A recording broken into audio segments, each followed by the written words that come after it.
প্রতিরক্ষা সহযোগিতার নামে তৃতীয় কোনো দেশকে লক্ষ্যবস্তু করা বা আঞ্চলিক শান্তি ও স্থিতিশীলতা নষ্ট না করতে যুক্তরাষ্ট্র ও জাপানের প্রতি আহ্বান জানিয়েছে চীন।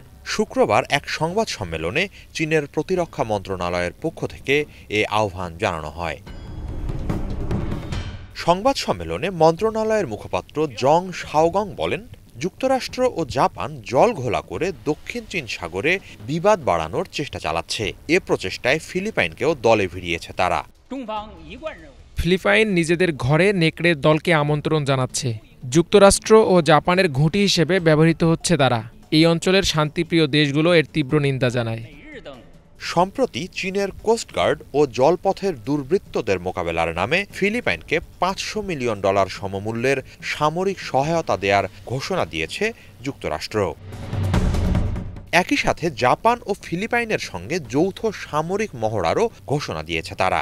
এ ধরনের তৎপরতায় ব্যাপক ক্ষুব্ধ বেইজিং।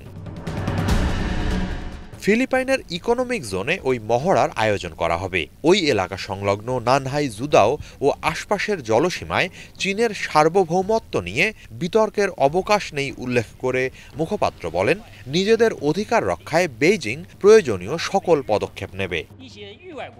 যে কোনো উস্কানি বা সার্বভৌমত্ব লঙ্ঘনের অপচেষ্টার বিরুদ্ধে নিজেদের আঞ্চলিক অখণ্ডতা ও জলসীমার অধিকার রক্ষায় আইন অনুসারেই পাল্টা পদক্ষেপ নেব আমরা। সংবাদ সম্মেলনে নিজেদের মঙ্গলের স্বার্থেই ফিলিপাইনকে যুক্তরাষ্ট্র ও জাপানের কাছ থেকে দূরত্ব বজায় রাখার আহ্বান জানায় চীনের প্রতিরক্ষা মন্ত্রণালয়। হিজল জুবায়ের, বাংলাভিশন।